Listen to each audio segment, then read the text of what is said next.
Hello, Internet, and welcome back to the Story Nook. Today we are going to attempt to finish Chapter 10 of I Rather Have a Cat Than a Harem by Kozuzu Kobato. Our artist is Hinano Chano, reincarnated into the world of an otome game as a cat living villainous. So welcome in. Do I have my chapter title? Yes. I didn't have it up because last time I was reading the Sonic French comic book, which I actually got a comment on, so thank you. And that person has also done fan work with one of the characters that only appears in that comic book. Hopefully they will let me read like a few pages, like the first few. I'm thinking like 5 or 10 between there of their comic book. Hopefully my fingers are crossed. Because hey, if you have something and you want me to read it, and I would love to like read it and talk about like how awesome your work is for a bit, so feel free to send that my way. But I hope you're all doing well. There's a reason there hasn't been an upload since that last video, and that is because my computer kept crashing. I was trying to edit a speed paint, so on my main channel, Chrissy Daffy, I do videos, I do a lot of art and gaming videos and stuff, and kind of like more of my vlog content. Story Nook is just me reading books and comic books and all that. I was trying to edit a speed paint of me drawing a Pokemon as a Sonic character. It's Chikorita for Pokemon Legends CA. And the video kept crashing, corrupting. It would render. I was having all these video editing issues, and it was causing other issues with my computer. And I've finally kind of figured it out, I think. So fingers crossed that stuff works now better. I do need to update this PC tower. I've had it since 2016, 17, around that area. So fingers crossed the video's rendering will render. It's rendering right now as I'm recording this video. Fingers crossed it will render. But we're gonna read some more of I'd Rather Have a Cat Than a Harem. Last time we had the prince from Baker show up, who is, I believe, flirting or wants to be engaged or is engaged to their friend Letty. It's been that many days. It wasn't supposed to be that many days, but it has been. So we're gonna read, see how far we get into this chapter, or I guess to the 15-20-ish minute mark, depending on my energy level. She thought the character was likely someone from Baker based on the clothing she could remember him wearing in the illustration, and on the close trade relationship between Baker and Lucudicia. From their ages, she had guessed a romantical character would be either Prince Jahal or his older brother. It had been said they looked quite different physically, so Amy figured she'd probably be able to tell if she got the chance to see one of them. Pictures were not yet widespread, and portraits were not always credible depictions of the subject. Amy had been hoping to hear from Letizia about Prince Jahal's specific features. She had no idea he would show up completely out of the blue.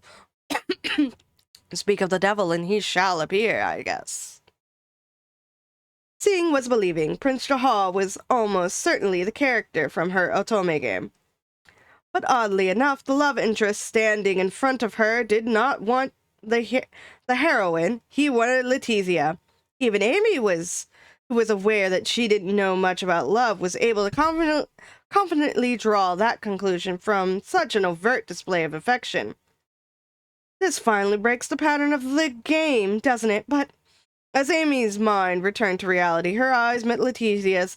Letizia was staring at her, begging for a way out. Amy couldn't help feeling sympathetic for Letizia, who had tears in her eyes from receiving such an embarrassing surprise in front of so many people. But Amy didn't have the faintest idea what she could do to help her out. On that afternoon, the terrace looked the same as it had every other afternoon, but the reality of the matter was totally different. Amy and Rosalid still had not moved an inch from where they had frozen, clutching each other's hands. And are you two Letty's friends? Prince Jahal asked, turning toward them and smiling. I'm having a tongue-tied day, that's fine. Yes, that's right, they said rather awkwardly before being properly introduced by Letizia. Jahal pulled out one of the vacant chairs for himself and sat down right beside his fiancée. By the time beverages had been brought over to him, the room finally became quiet again. From what Amy could remember of the Atome game, there were 5 main romanceable characters. The slightly gloomy prince character was Edward, and the seemingly proud noble character was Alexander.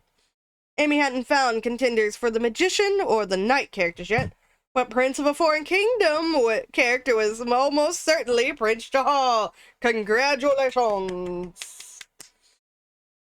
Even as the tips of Letizia's ears turned red under Jahal's scorning gaze, she managed to recover her senses and turned to him.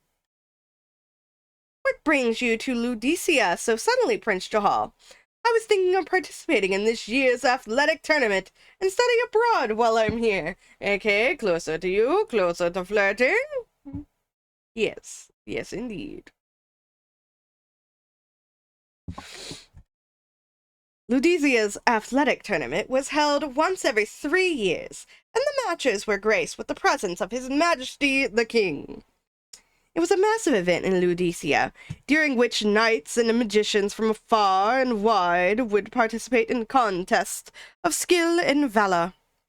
Participation was not limited by age or rank, and contest winners were given money and promotional advancements in the Order of Knights or Order of Magicians. With these prizes, skilled fighters of all social ranks took part in the tournament, noblemen and commoner alike.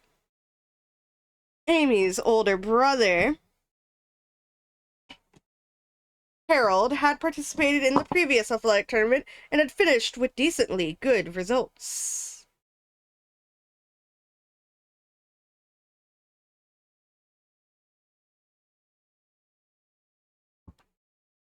Choosing the path of an adventurer with such good results was very out of the ordinary, but her brother was never one to follow the crowd. He also just wants to go and live adventure life. That's the life he wants. That's the life of video game protagonist, and that's what he wants. What? I didn't hear about that, Letizia exclaimed. Also, you have to be 14 before to start going to school here. I'll be 14 on my next birthday. Isn't that next year? Letizia asked, putting a hand to her forehead. Special circumstances were often made for members of royalty from foreign kingdoms who wanted to study abroad in Ludicia, as the situation was affected by international politics. Jahal flashed her a smile and said his application to become an auditing student had been accepted. The way you described the school in your letters sounded so fun. I just couldn't help myself. You what? Letizia asked weakly. Amy and Rosalid, said Jahal, finally turning his attention to the other 2 girls at the table. I've seen those names written in letters so many times this past month.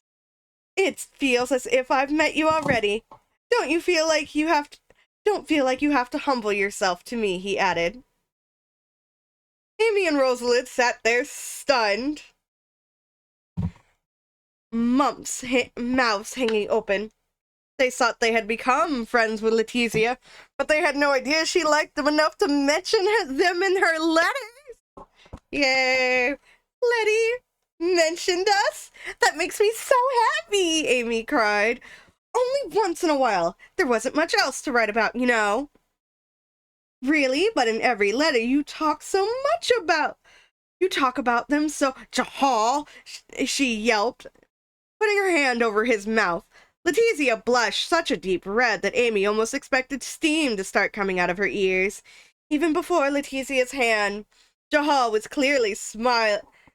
Even behind Letizia's hand, I read the wrong word, my brain auto-corrected. This is why I need to put the thingy here. Ch10 was clearly smiling from ear to ear. To a casual observer, they would look like a normal couple, joking around with each other. Even Amy and Rosalind's eyes softened at the sight, and although it was rather rude, being in the presence of a prince, they busied themselves with drinking from their teacups. With all this sweetness around, they were rather glad they hadn't added any sugar to their tea. When Letitia's blush abated, Rosalind cautiously began to speak. Your Highness, pardon me for speaking out of place, but did you come here on your own? Royalty was always accompanied by guards, even within the Royal Academy. The guards were very considerate toward the other students and teachers' classes. Royalty was protected so unobtrusively that the guards were almost undetectable. This was common knowledge, so everyone knew Rosalind wasn't talking about Prince Ch10's guards. Yes, Edward and Alexander were supposed to show me around the school, but then I saw Letitia and came over here. Okay? Ditched the two that were his chaperones, showing him about. Ch10, Letitia said. Does that mean they're looking for you right now? That's not a problem. My guard will get in touch with them. He was probably right about that, but saying so showed a lack of concern, or perhaps a lack of fear, typical of a royal. The royal Amy was closest to Edward, never acted that way. She became keenly aware that, despite being in similar positions in life, the two were actually quite different. Letitia pressed down on her temples, her headache seemingly unrelenting. Looking at her, Amy quietly hoped she could have a quite relaxing night after this. She's probably gonna go, what other shenanigans is he gonna cause while here? This is gonna keep her up all night. All right then, said Letitia. Moving around will only lead to more searching. So why don't you just stay here until they find you? That was my plan. Now, open up, Letty. Ch10 promptly took a piece of tart with his fork and brought it to Letitia's mouth. Letitia became even more flustered. Such an affectionate man. And I think he's a year or two younger than them. I can feed myself. The prince looked like he was having the time of his life, but Letitia looked like she would have drowned in an ocean of sugar if he showed her any more affection. This time, when Letitia appealed to Amy with tearful eyes, Amy thought for a bit before picking up a fork herself. All right, Rosalind. Open wide. Rosalind snorted quietly. Only from you, Amy. All right, then. Rosalind opened her mouth, and Amy quickly slipped the tart inside, hands pressed against her cheeks. Rosalind closed her naturally narrow eyes even more as she grinned and ate. Then Rosalind took a piece of tart with her own fork and held it out to Amy. Amy opened her mouth wide and ate it as if it were the most normal, unromantic thing in the world. The cotton nuts covered in sweet caramel had a sweet, nice chewiness to them. First this cough. I was also sick earlier this week. Like, I was so sick with body aches and, like, migraines that I had trouble getting out of my bed. And my bed has a ladder. It's a loft bed, I think it's what they're called. I got, like, a little hidey hole underneath with all my plushies in it. Well, most of them. There are more on top of the bed. I have problems. A giant plushie collection. But I had so much trouble getting out of my bed from the body pain and the headache that I crawled into my husband's bed. And I slept there. And in the morning, I really struggled. Like, I laid there for several hours awake, the headache, needing to pee, and body aches, and not having the strength to get up to go pee. And my husband was even worse. By the time, like, I got up to go pee, I was just like, I don't want to lay back down again. I'll never get back up. But I did go and get us bread. But my husband was like, no, I'm feeling horrible. You're not good. Neither of us is going to work. My husband's like, we're not going. So I wound up working Saturday so that I didn't have to use Saturday overtime was 6 hours versus an 8-hour day, so I only had to use 2 hours of PTO instead of a whole 8 because I'm approved for PTO to go to a wedding with my husband. Christmas, the day after Christmas, because Christmas is on a Thursday, so we're taking that Friday. And then our anniversary is on our anniversary is January 1st, so I took off January 2nd. So I have a lot of overtime blocked out, so I don't have a lot of available overtime, you know. Not overtime, but PTO, paid time off, which I'm glad I have that afforded to me from this company where I work and I fix laptops. And I forgot what line I was on. That coughing fit made me really go into that tangent. The green bar is so. I'm sorry, I got distracted by the green bar of this video render in DaVinci Resolve. God damn it, please, please don't crash. That's all I ask of thee. The cots covered in sweet caramel had a nice chewiness to them. Amy would have liked them even more if they didn't Amy would have liked them even more if they didn't replenish magical power. The dough on the outside was also light and crumbly with a nice buttery flavor. She couldn't find a single fault with the aroma or the texture. The pastry chef at the Royal Academy was very talented. Oh my goodness, it's so sweet and yummy. Isn't it? Amy, still smiling from the divine taste of the tart, inadvertently met the gazes of the 3 girls beside them, who had still been sneaking glances over at over to their table. For a moment, the 3 girls started in surprise and blushed. Then, for some reason, they hastily put down their cups and fans and started feeding each other too. One by one, the other female students in the lounge followed suit. Trend started thanks to Amy and Rosalind being silly little shits, and I love it. It was the kind of strange situation in which, even when enough people do something, it becomes strange not to do that thing. Letting out a laugh, Ch10 once again offered the tart to Leticia. Here, you too, Letty. Just one bite, okay? Leticia put the tart in her mouth in one graceful movement, yet with dazzling speed. After she bent her head slightly to swallow it, she picked up her tea as if nothing had happened. What about me? Ch10 asked. There's nothing for you. All right then, time for another bite, Letty. Amy, help me out, Leticia pleaded. What are you doing? Came another voice, crashing into the table and scattering the romantic atmosphere. Oh, Alec, said Amy. Alec came up on the terrace from the courtyard and sighed. Amy shrugged and smiled appreciatively. After knowing him for 4 years, Amy knew very well that when all was said and done, he was a very caring person.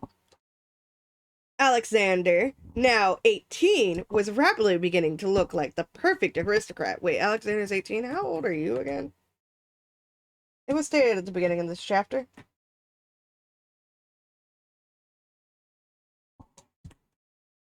How old is Amy? Kingdom enrollment. I know she's at least 14. Neighboring kingdoms, blah, blah, blah. I don't know. And also, I don't know what page I was on. Not this page. Not that page. Not that page. This page. Amy had exchanged letters. And, oh, Alex, here we go.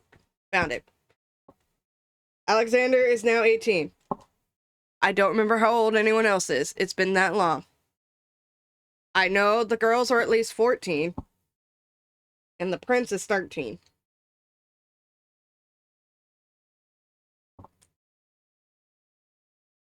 Alexander, now 18, was rapidly beginning to look like the perfect aristocrat. His dark blonde hair was so dazzling it was almost painful to see, and there was slightly more color to his blue-gray eyes. He had grown into a conventional beauty, one that reminded Amy of the princes from the picture books she used to read in her previous life. Behind Alexander with his furrowed brows, Amy saw Edward, smiling and looking a little embarrassed.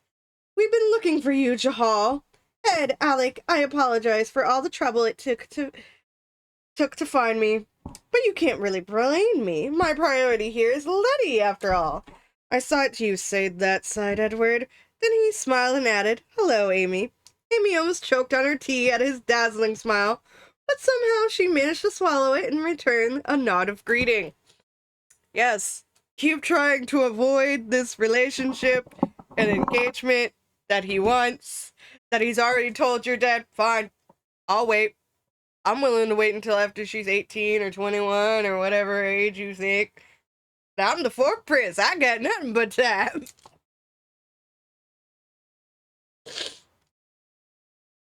Ed had always been tall for his age, but he had grown even taller. Now there was a considerable difference in height between them. But Edward had never shirked his sword training, so he wasn't lanky or weak. He still gave off a calm, quiet energy, but at some point a fire had been lit behind his silvery gray eyes. His aurora of nobility was still alive and well, and he and Alexander, who made polar opposite impressions, one dynamic motion and the other serene stillness, were two of the most popular people at school.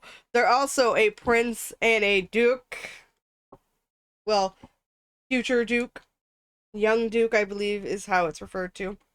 According to Amy's father, the director of technology at the Institute of Magic, Edward was quite talented. He had continued attending Joshua's lectures on magical tools, which had evolved into joint research sessions. Woo! Edward's just like, "Hello, future father-in-law. Let me help you with your research, because I am also interested. We can carry this on into a family business.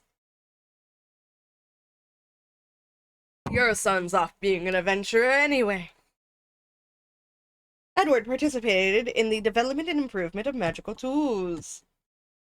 Although Joshua had still not given his blessings for a betrothal to his daughter, he seemed to highly value Edward's abilities and accomplishments. That's why the engagement's not happening.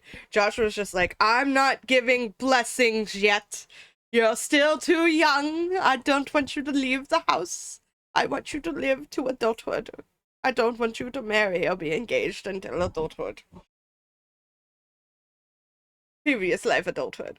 So if you're new here and you haven't listened to me read the rest of the story or read it yourself, the whole entire Amy's whole family is reincarnated. The father, mother, brother, and her. They're all reincarnated into this world together. And they're still a family. So yeah. Edward's schedule was jam-packed with his official engagements and his studies. So Amy usually still communicated with him through letters sent by owl post. She frequently visited the writing grounds, which she had been given free access to, aka, "Hi, you like animals? I like animals. Let me give you free access to more animals and you stay with me, please and thank you. Let me swoon you." Great way to woo a woman who likes animals. Smart man, Edward. But she rarely spent time with Edward there, typically only seeing him in person once or twice a month. If Ch10's going to the school, you might see Edward more. He might just be like, "Ch10 needs an escort." Because he knows Ch10's just going to follow Letty, and then Edward can follow Ch10, and then go see Amy, because Letty is often hanging out with Amy. Follow the train, Edward. Follow the train. Amy had assumed that when he entered school, his social circle would grow, and he would meet other ladies. Then he'd be able to find an appropriate fiancé. But to this day, there had been no indication of that happening. Amy and Edward had exchanged letters almost daily, and they had continued the practice even now, because if you not send a letter daily, it will be like something's wrong. Must go to Amy's house. Clear my schedule, please. And when they had happened to see each other in school or found themselves in a class together, Edward would always come talk to her. But Amy was still in the ambiguous position of fiancé candidate, having been neither decided on nor rejected and removed from the running.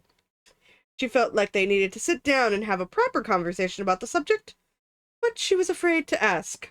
On that day on the riding grounds, he had told her, "I want to be friends." She had repeated those words over and over again and carried them engraved into her heart. That "I want to be friends" is he's like, you are not ready for a romantic relationship, so I will do "I want to be friends" for now. But he did not add the "for now" part. And you were just hoping, let's just stay friends. More chairs were brought over for the new arrivals, and the all-star lineup of royalty and aristocracy made the terrace look almost like a stage. It was rare for public figures to gather like this, and they realized uncontrollable cheers and stares were directed at them from all over. The attention was coming not only from the ladies in the lounge, but also from the male students at the end of the courtyard. Amy wished she had been sitting with the spectators instead. She only prayed she would look hazy behind the glare of the dazzling auroras of those around her. Ch10, couldn't you at least go the first day without making a commotion? I'm just sitting here quietly having some tea, Alec. Do you want something to eat, Alec? Asked Amy, holding out a piece of tart, thinking that he looked tired. Not now, Amy, he said. In that case, thin, hard, long fingers around her soft wrist and redirected the fork. Hold on. Thin, hard, long fingers wound around her soft wrist and redirected the fork. Amy made a noise of surprise as Edward ate the tart off the tip of her utensil, because Edward's like, "Hi, you're feeding people? Why are you feeding my cousin? Feed me, I like you more." The cheers around them grew distinctively louder, and even the waiter who came to serve them staggered a bit. Ed! He asked, chewing and looking pleased with himself. At that moment, her heart started banging against the wall of her chest. Letty, you were right. This is really embarrassing. A bit late for that now, Amy. Although several royals and high-ranking aristocrats were seated at the table, there was an amicable feeling to the group. Edward and Alec had never been so plainly presented with such a relaxed, friendly environment at school. But this had all changed 1 month ago with the enrollment of one female student. The three girls sitting beside them did not start showering compliments on Amy's appearance, but not 30 minutes later, they were starting to change their initial impressions on her. So Amy just entered a month ago, if this sentence is about her. So Amy just turned 14, and the others are about 14 as well. And the next one is an intermission, which I will read next time. But yeah, Edward's just like, "Feed me. I eat food off fork. Yes, say good man." Edward, look at him. Just like, "Feed me. I eat food. I'm good man." Absolutely precious. And that is the end of chapter 10, which I believe is like part 4 or 5 at this moment. I think it's part 5, actually. So, very happy with that. The rendering is still happening, but it has moved in the light up of the DaVinci Resolve. When it renders, it turns green slowly and it goes like a loading bar across like the application icon, so I'm happy with that. So yay, let's hope this video renders, and I hope you're all doing well. Let me go ahead and pull up my list of Patreon and Ko-fi supporters so that I can thank y'all, so I don't have to spend so much time worrying about my 9 to 5 job and being able to do this stuff on the side without having to go like, I should be doing something that would be more productive or get me actual money, because I do struggle and pretty much live paycheck to paycheck. So thank you very much to my Patreon and Ko-fi supporters: Kaleidoscope Chick, BT Cakes, Axel1154, Cassie G, Jadas DS, Axel Alcaraz, Semi-Random Sevens, and Micah. And I do have $1 quick sketches available for purchase on my Ko-fi. And if you buy any commissions or anything, get anything off of my Ko-fi shop that supports me, I will add your name to the list of names that I read at the end of these videos. So if you want those or any of that, feel free to check that out. I also have a form in the descriptions of all of my YouTube videos now, or at least in all the ones uploading after, like, I think September or August, where you can submit other stories and stuff that you want me to read. If you have a fan fiction you want me to read, I will happily read it. Fill out the form, tell me what name you want to go by, give me a link to the fan fiction or whatever. I will read it. Um, so yeah, fill that out. Let me know what other things you want me to read. Are you excited? I absolutely love this book. I hope more people will also read it. I will be reading Sonic the Comic later and some of the English translation of Sonic the manga from the 90s that I think is made by Koro Coco or Coco. I don't quite remember the name of it. But thank you all so much for being here. Remember to stay safe, stay healthy, eat food. I really hope this thing renders. I'm so excited for it to render. Um, I have been writing short stories and publishing them digitally online under a series of cute, fluffy gay shit. I write cute, fluffy gay short stories. Uh, a lot of the characters are things like a kelpie, a witch, a werewolf, which I am putting into a animated project collab that I'm working on with other artists. He will be featured as a background character in the scene I'm animating for a reanimation project, which probably won't be out for a few years. But yeah, if you guys want to support me by checking out my books, please feel free. You can get them at any ebook retailer, Amazon, Smashwords, Barnes and Nobles, Hoopla, I believe is one.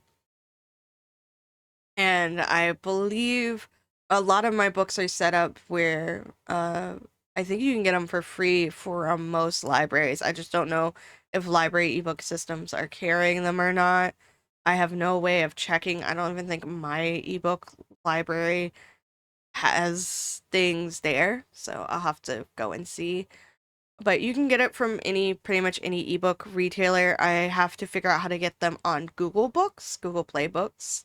I have to do that myself. That's on my to-do list. You can also get my artwork on products via my Redbubble. I don't make a lot from it, but it is something. If you want to like buy some of my artwork on a sticker or something, I would check out there. I am considering, depending on the feedback, getting some stickers made of some of my other designs and maybe selling them through my Ko-fi and figuring out how to like do the shipping and stuff. So yeah, stay safe, stay healthy, stay hydrated. I drink water out of a Peeps cup. So yeah, bye bye.